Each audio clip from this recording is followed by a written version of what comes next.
Before, we used to say that being president is to a certain extent about character.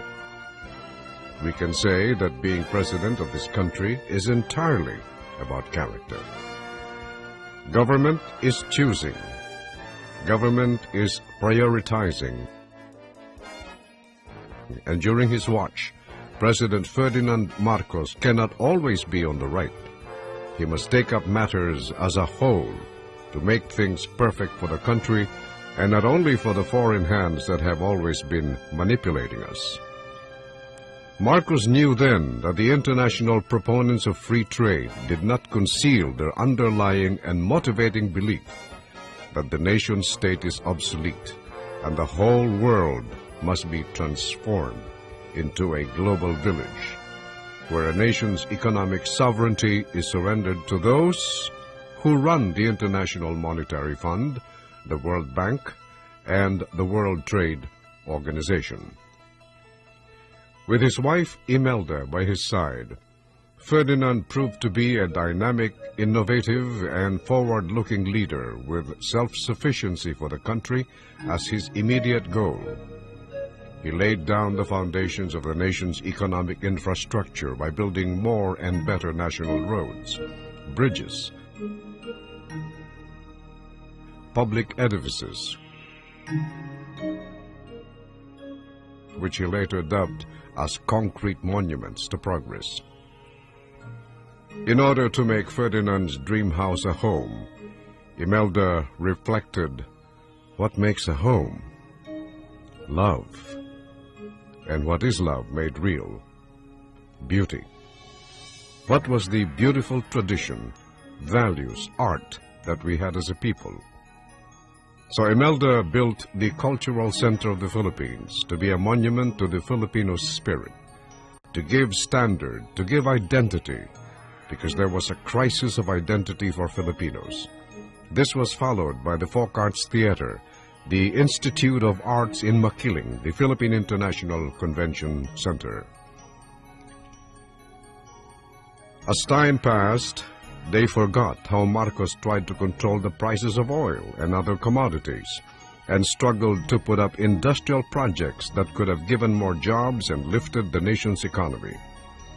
Imelda had to face the trial of the century in New York, charged with stealing $43 billion from the coffers of the government when the nation's budget for 20 years of Marcos' rule reached up to only $32 billion. Simple arithmetic. With his meager Ilocano budget, as it were, President Marcos embarked on a massive buildup of roads, bridges, and other infrastructure projects meant for the betterment of the country's economic structure. Sad to say, the succeeding presidents had little to show, despite their huge benefits. A summary of government expenditures from 1966 to 1997. Number 1. President Ferdinand Marcos, 1965 to 1986, 20 years, $486,273 million. Number 2.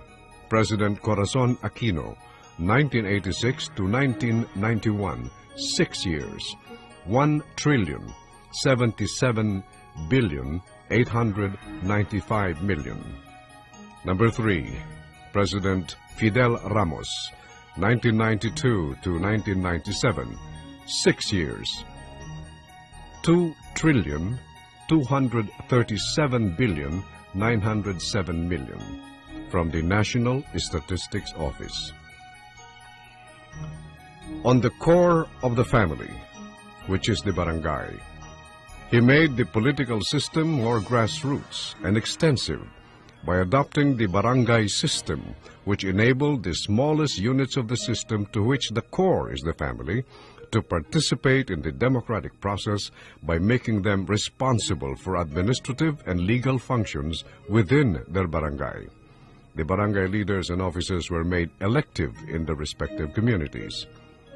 It was through the barangay where his concept of a participatory democracy found its tangible roots. When the first barangay election was held at a time when the country only had a population of 51 million, 3 million were elected to represent 42,000 barangays. Serving as a co-pillar to the democratic vision of President Marcos was the creation of the Ministry of Human Settlements and entrusted to his wife, the First Lady, Imelda Marcos. As Governor of Metro Manila and Minister of Human Settlements, Mrs. Marcos conceptualized and implemented her program of delivering 11 basic needs to Metro Manila residents. 1. Water. 2. Electricity. 3. Food through agriculture. 4. Clothing through cottage industries. 5. Livelihood or the economic base. 6. Medical services. 7. Education, culture, and technology. 8. Ecological balance. 9. Sports and recreation. 10. Shelter, which includes housing and land use. And 11. Mobility, which includes roads. She constructed housing units, known as the Bliss Homes, coupled with livelihood projects. This provided not only low-cost dwelling units, but also income for the less fortunate residents. Kadiwa centers and rolling stores selling prime commodities at lower prices were established and mobilized around Metro Manila's impoverished areas. Metro Aid centers were organized that provided employment for some 10,000 Metro Aids who were responsible for the cleanliness and beautification of the metropolis. Hospitals and institutions with specialization in various fields, such as the Heart Center, Kidney Center, Lung Center, the Children's Hospital, among others, were established. The Philippine General Hospital was reconstructed and expanded to extend better and more efficient service to a greater number of our Filipino people. Imelda had done more good for the Filipino people than all the presidents combined, except, of course, President Ferdinand Marcos. On the matter of sovereignty, the RP-U.S. Military Bases Agreement was signed on March 14, 1947. It provided the United States with 99 years lease to more than 20 base sites, covering some 250,000 hectares in 13 provinces. In 1959, the base's area was reduced to 117,075 hectares. President Ferdinand Marcos refused to compromise the nation's sovereignty and territorial integrity in the negotiations for the Military Bases Agreement. Thus, the Serrano-Bolin Memorandum of Lease Agreement from 99 years to 25 years. In 1976, President Marcos further reduced the base's area to 71,000 hectares. President Marcos reduced the lease agreement from 25 years to 5 years and 250,000 hectares to 10,000 hectares coverage. It also reaffirmed Philippine sovereignty over the bases, and President Marcos called it, fittingly, the final liberation of the Philippines. Following the 1983 Military Bases Agreement review, President Ronald Reagan pledged his best efforts to increase security assistance to the Philippines to $900 million for the period 1984 to 1986, $125 million to military assistance grants, $300 million in foreign military sales credits, and $475 million in economic support funds. And now the question arises: who killed Senator Benigno Aquino? This is the question that remains unanswered to this day. Here are the facts. It was Madam Imelda Marcos who facilitated his departure for the United States for that heart operation that he so badly needed. It was Mrs. Marcos who arranged everything so that his flight via Philippine Airlines to the United States was on schedule. Upon learning of his desire to come home reached President Marcos, it was again Mrs. Marcos who was sent to the United States to ask him to delay his flight home due to an intelligence report that some people wanted to do him harm. It was Mrs. Marcos who frequently had dialogue with Senator Aquino then during Mrs. Marcos's frequent trips to the United States on official basis. But all these were naught. He was being given the wrong information. The biggest lie of all was that President Marcos was dying. All the admonitions for him to delay his trip fell on deaf ears. He insisted on coming home after being fed the erroneous information that Marcos was dying. The rest, as you know, is history. A tragic mistake in judgment on his part. A tragic error that cost him his life. Who killed Ninoy? Let it be enough when we say maybe whoever did him in still walks amongst us. On the question, was Marcos a dictator? The answer, no. Marcos was a great Democrat. A dictator never calls for an election.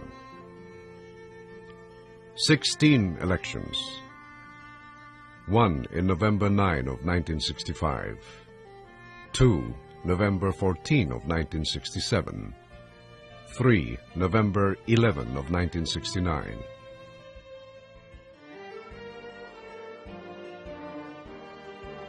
4, November 10 of 1970. 5, November 9, 1971. 6, April 7, 1978. April 27, 1978. 8, May 7, 1979. 9, May 27, 1979. 10, January 30, 1980. 11, June 16, 1981.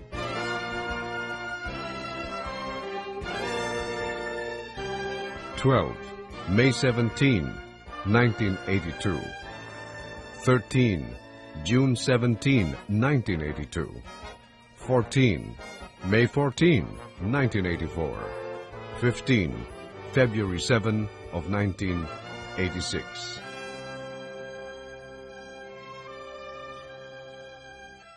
Marcos, the only Philippine president, re-elected 4 times.